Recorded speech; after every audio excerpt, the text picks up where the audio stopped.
महीने की शुरुआत ही महंगाई के बड़े झटके के साथ हुई है। आपको बता दें कि पेट्रोल डीजल के साथ कमर्शियल सिलेंडर के दाम में भी बड़ा उछाल आया है। कमर्शियल एलपीजी सिलेंडर के दाम में 264 रुपए की बढ़ोतरी और पेट्रोल डीजल के दाम में 35 पैसे की बढ़ोतरी की गई है। तो शुरुआत पिछले 6 दिनों से लगातार दाम बढ़ने का सिलसिला पेट्रोल डीजल का जारी है। आज नवंबर की पहली तारीख है, ठीक 2 दिन बाद दीपावली का पर्व है और उससे पहले एलपीजी सिलेंडर के दामों में सीधे तौर पर 264 रुपए की बढ़ोतरी इस वक्त आम जनता के सामने दीपावली मनाने की मुश्किलें हैं। कई ऐसे लोग हैं जिनके सामने ये मुश्किलें साफ तौर पर नजर आएंगी। सिर्फ पेट्रोल डीजल के दाम नहीं, दिल्ली में देखिए 109 रुपए 69 पैसे पर पेट्रोल बिक रहा है, 98 रुपए 41 पैसे पर 42 पैसे पर डीजल बिक रहा है। मुंबई में 115 रुपए 50 पैसे पर पेट्रोल, 106 रुपए 62 पैसे पर डीजल बिक रहा है। चेन्नई में 106 रुपए 35 पैसे पर पेट्रोल, 102 रुपए 59 पैसे पर डीजल बिक रहा है। कोलकाता में 110 रुपए 15 पैसे पर और डीजल 101 रुपए 56 पैसे पर डीजल बिक रहा है। भोपाल में 117 रुपए 5 पैसे पर पेट्रोल तो 106 रुपए 35 पैसे पर इस वक्त डीजल बिक रहा है। ये दाम बता रही हैं स्थितियों को। इसका कुछ ही नहीं निकल रहा, बस हर जगह यही हो रहा है, कुछ भी बात नहीं। कुछ अभी वही था ना, अभी बात चली थी ना, जेटी में आई कोई बात हुई, उन्होंने कोई वही नहीं करा, बिल्कुल ही डीसी नहीं लिया उन्होंने, बात को मैं खत्म कर दी। उन्होंने जेटी का नाम लेते तो बहुत फर्क पड़ जाता उसमें। तो ये तो बैठे हैं दोनों ही अपना अपना काम कर रहे हैं सर, कोई मतलब वाली बात ही नहीं है।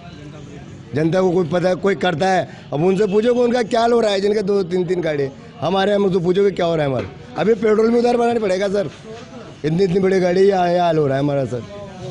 बोर्डर भी नहीं लग रहे साथ में, ये तोड़ देंगे, कोई गाड़ी वालों का तो कोई नहीं है सर, कोई मतलब वाली बात नहीं है।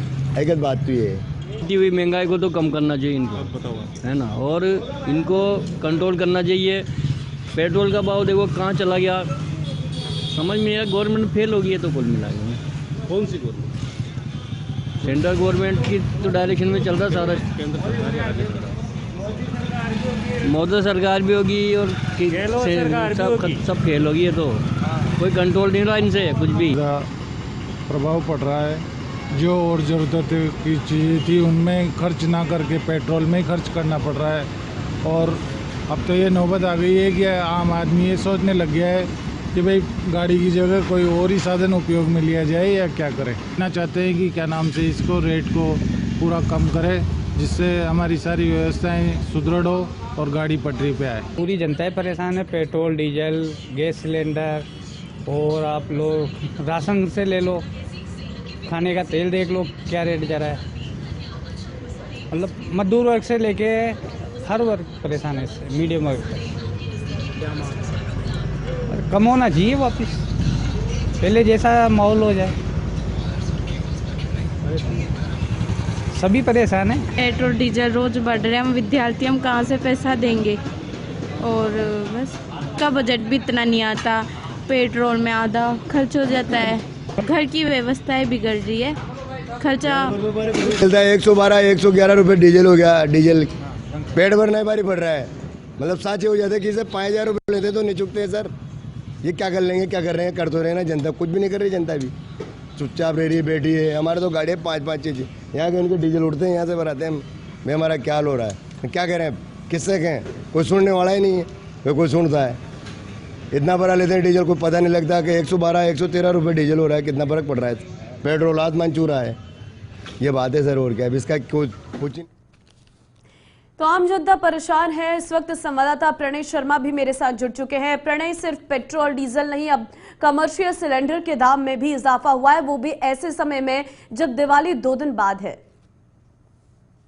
बिल्कुल ममता, और अगर हम अक्टूबर महीने की बात करें तो कई लगातार 2 या 3 दिन छोड़ दे तो हर दिन पेट्रोल और डीजल के दामों में बढ़ोतरी हुई थी। और नवंबर के पहले ही दिन दिल्ली में एक बार फिर से पेट्रोल और डीजल के दामों की बढ़ोतरी हुई है ममता। और इस वक्त मैं पेट्रोल पंप के बाहर खड़ा हूं और आप देख सकते हैं कि पूरी तरह से यहाँ पर जो पेट्रोल पंप है वो खाली नजर आ रहा है। बहुत कम लोग हैं जो यहाँ पर नजर आ रहे हैं। तो उसके पीछे वजह यही है कि महंगाई इतनी है कि लोग काफी परेशान है। वो यही सोचने पे मजबूर है कि अगर वो अपनी गाड़ियों को घर से बाहर निकालते हैं तो पेट्रोल की जो कीमतें जिस तरह से बढ़ रही हैं, उनका सारा जो पैसा है वो पेट्रोल और डीजल में ही खर्च हो जाएगा। ऐसे में वो क्या बचाएंगे और उसका किस तरीके से इस्तेमाल करेंगे। आम जनता से हमने जब बात की तो उनका यही कहना है कि मौजूदा जो सरकार है उससे वो काफी ज्यादा हताश नजर आ रहे हैं, निराश नजर आ रहे हैं, क्योंकि कोई भी कंट्रोल इन दामों पर नहीं रहा है। लगातार बेतहाशा जो बढ़ोतरी है वो लगातार जारी है और जनता सब कुछ झेल रही है, क्योंकि अगर पेट्रोल और डीजल के दाम बढ़ते हैं तो उसका असर सभी चीजों पे पड़ता है। घर के एक एक चीज पर, खाद्य वस्तुओं की अगर हम बात करें या रोजाना जो इस्तेमाल होने वाली वस्तुएं उनकी बात करें, उस पर भी उसका असर साफ तौर पर पड़ता हुआ दिखाई देता है। अगर राजधानी दिल्ली की बात करें तो अब जो दाम है पेट्रोल के वो 110 रुपए प्रति लीटर पहुंच चुके हैं और ये जो दाम है आप ये लगा लीजिए कि अगर एक लीटर भी आपने पेट्रोल डलाया तो वो 110 रुपए का पड़ेगा। और बिल्कुल प्रणय, ये बढ़ती महंगाई लोगों के लिए परेशानी बनी है और इस पर विराम लगाना बेहद जरूरी है, वरना सरकार को भी आगे समय में चुनौतियों का सामना करना